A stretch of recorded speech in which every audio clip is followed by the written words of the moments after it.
안녕하세요. 저는 40대 초반의 여성입니다. 많은 현명한 분들의 조언이 필요한 문제라 부끄러움을 무릅쓰고 이렇게 사연 보내봅니다. 20대 중반의 나이에 결혼을 한번 한 적이 있어요. 당시 친구 소개로 만났던 남편은 저보다 7살이나 많은 남자였죠.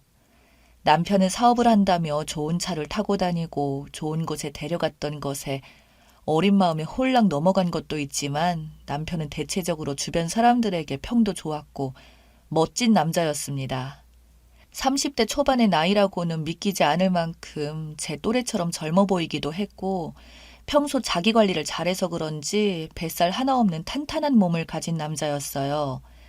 연애한 지 1년이 채 지나지 않아 남편은 제게 결혼을 하자고 말을 했었지만 제 기준으로는 연애 기간이 아직 1년밖에 안 되어서 없지 않아 조금은 고민을 했지만 집에서도 멀끔하고 돈 잘 버는 능력 좋은 남편을 싫어하진 않았기에 연애 1년 만에 결혼은 이루어졌습니다. 시댁에서도 남편이 늦둥이라 시아버님의 노안으로 인해 건강 상태가 좋지 않으셨거든요.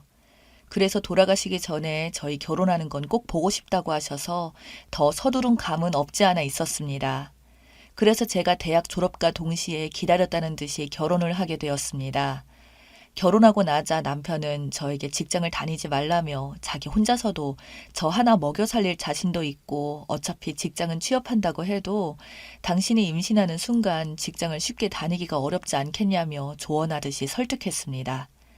남편의 말이 틀린 것은 아니었기에 어쩔 수 없이 그런 이유로 구직 활동도 포기했고 집에서 가정주부로서 살다가 임신했죠.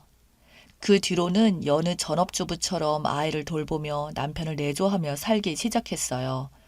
돌이켜보면 인생에서 그때가 가장 행복했던 것 같습니다.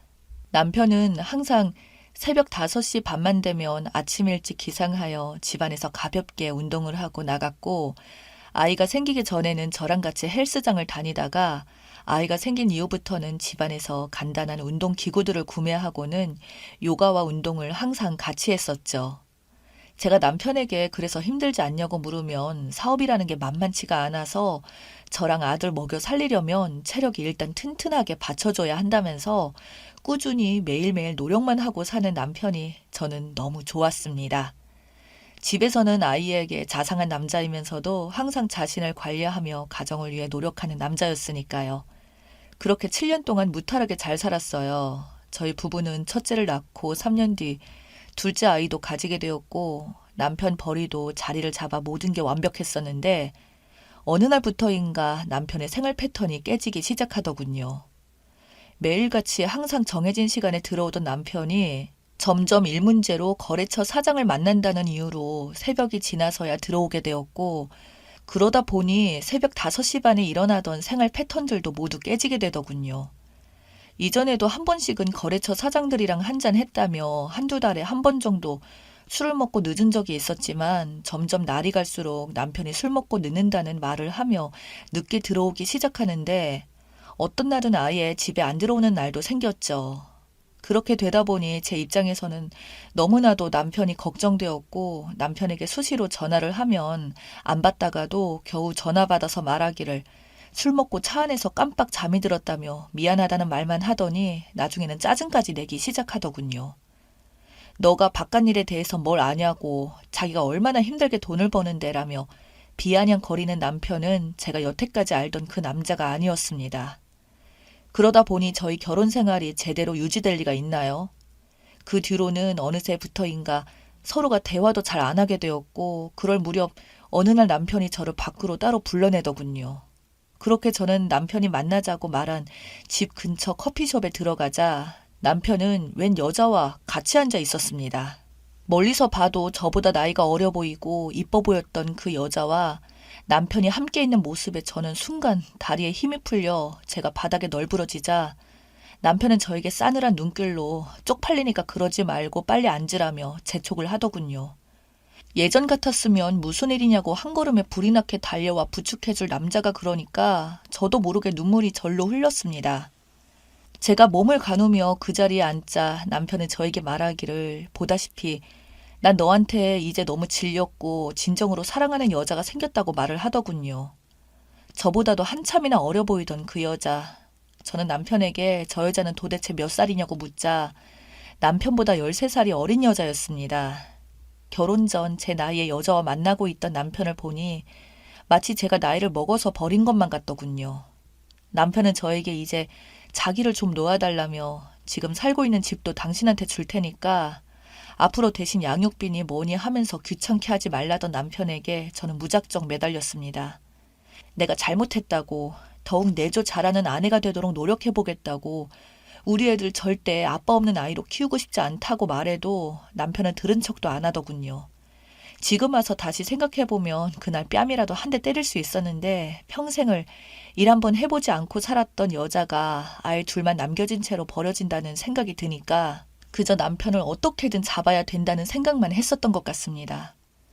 남편은 소송까지 하게 되면 문제가 더 커지고 당신은 내가 준다고 하는 돈보다 못 받을 거니까 그냥 현실을 받아들이고 조용히 살라는 말에 저는 정신 나간 사람처럼 멍하니 있었죠.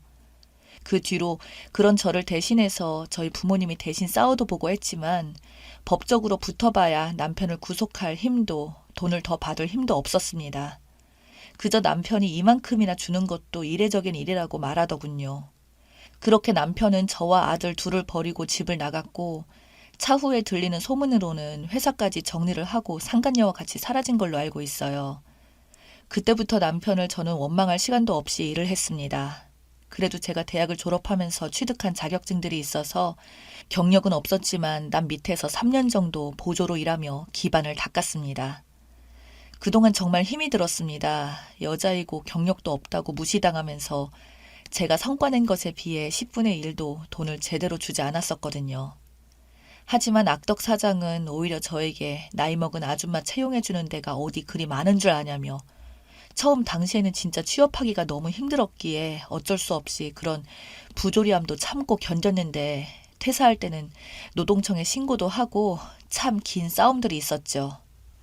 제가 딴 자격증이 전문직 업종이다 보니 이를 배운 3년 이후에는 제 명의로 사무실도 개업해서 돈을 벌게 되었습니다.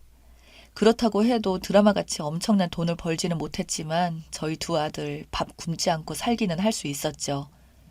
그동안 접근하는 남자들도 없진 않았지만 제 한몫 건사하기 힘들고 아들 둘이 너무 어색해할 것 같아서 잠시는 만났지만 깊은 만남을 가지지는 못했습니다. 그렇게 혼자서 아들 둘을 키우며 사는 게 어느덧 10년이 지나니 익숙해져 갔고 아이들도 고등학생이 되어 어느덧 수능까지 치러서 대학에 진학하게 되었죠.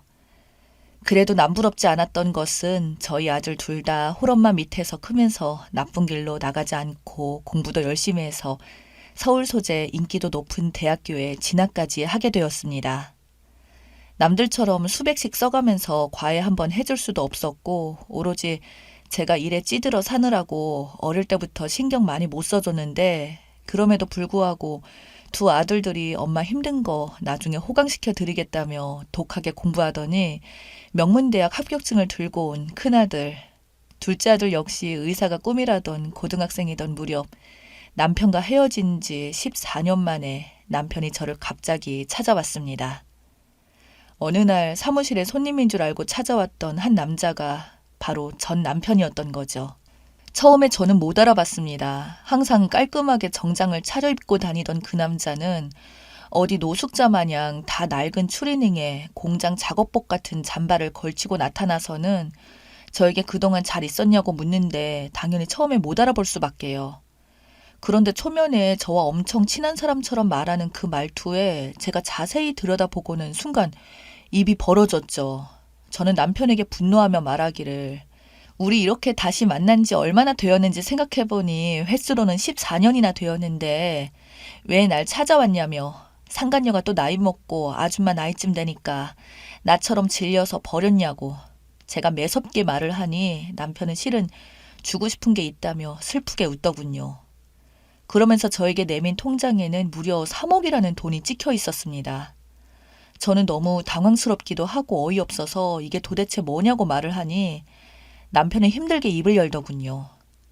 사실 14년 전에 당신과 이혼하고 얼마 안 있다가 감옥으로 갔다고 합니다. 저는 재차 무슨 소리냐는 말에 그때 같이 회사를 운영하던 공동대표가 사기를 쳤는데 자기는 그게 사기인 줄도 모르고 처음에 가담해서 적극적으로 돈을 모았고 그 금액이 20억이 넘는다고 하네요. 나중에서야 사기라는 것을 알게 되었지만 그때는 이미 들어간 돈들도 많았고 되돌릴 수가 없을 정도로 문제가 커져서 어쩔 수 없었다고 합니다. 그래서 알고도 계속 가담하게 되었고 이 문제가 터지는 것은 시간 문제라는 생각이 들어서 저에게 일부러 대역을 찾아서 상간녀가 생겼다며 거짓말을 했고 재산 분할을 해서 당신과 일부러 이혼을 했다고 말하더군요. 그러면서 남편은 그저 미안하다며 그땐 그렇게 저에게 상처를 주고 끝내는 방법밖에는 안 떠올랐다고, 하지만 자기 인생에 지금도 아내는 저밖에 없었다고 그날 상처 줘서 정말 미안하다며 계속 연달아 사과를 하더군요. 그렇게 이혼하고 2년 뒤에 결국 사기건이 터지게 되면서 남편은 실형을 받게 되었고 감옥에서 살았다고 합니다. 돈은 동업자가 들고 나갔던 상태였고 결국 그 사람도 남편이 3년째 옥살이 중에 잡혀서 돈은 대부분 회수가 되었지만 감옥에서 6년의 시간을 보낼 수밖에 없었죠.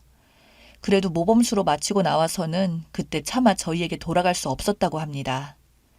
그때부터 일이라면 가리지 않고 노가다와 대리운전까지 하며 돈을 모으기 시작했고 최근에 주식 장이 좋아져서 그동안 모은 돈까지 해서 많이 벌었다고 하더군요.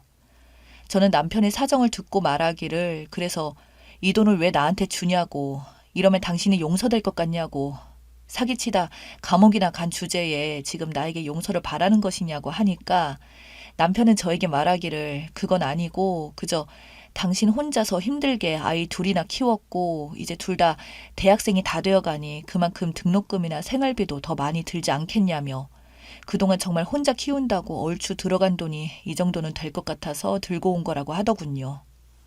그리고 자기는 지금 아무것도 바라는 건 없다며 그저 저에게 다시 한번 미안하다는 말을 남기고 뒤돌아 나가는 남편의 뒷모습을 보니 순간적으로 제 마음이 참으로 씁쓸해지더군요. 저는 이 상황에 대해서 저 혼자 결정할 문제가 아닌 것 같아서 이제는 다 큰 저희 아들들을 불러서 이야기를 했습니다. 자초지정을 듣게 된 두 아들은 저에게 말하기를 자기들은 신경 쓰지 말고 엄마 생각이 가장 중요하다고, 엄마가 아버지를 용서할 수 있으면 받아들이고 아니면 그냥 돈만 받으시라고, 혼자서 힘들게 저희 키워준 양육비라고 생각하면 되지 않겠냐고 말해주던 큰아들. 결국 그날 이후로 간간히 남편은 아이들과 만나고 있습니다. 아이들도 말은 그렇게 했지만 대신 14년 만에 만나는 아빠가 그렇게 싫지는 않은지 연락도 자주 하고 한 번씩 저에게 허락을 받고 아빠 만나서 식사도 하고 봅니다. 남편은 내심 다시 합쳐서 살고 싶어 하지만 저는 여전히 겁이 납니다. 다른 일도 아니고 남들의 인생에 피눈물 나게 한 사람이니까요. 돈 쪽으로는 이미 다 갚아서 채무가 없다고는 하지만 돈이라는 게 단기적으로 그때 없으면 엄청난 손실도 발생하게 되고 좋게 끝나기를 망정이지 다시 또 저러지 않는다는 보장도 없고 그저 혹시나 아이들이 나쁜 걸 배우게 될까 봐 겁이 나긴 합니다. 그리고 무엇보다 지금 그 남자와 다시 살았을 때 과연 예전처럼 행복을 느낄 수 있을지도 모르겠고요. 저는 어떻게 하는 게 현명한 선택일까요?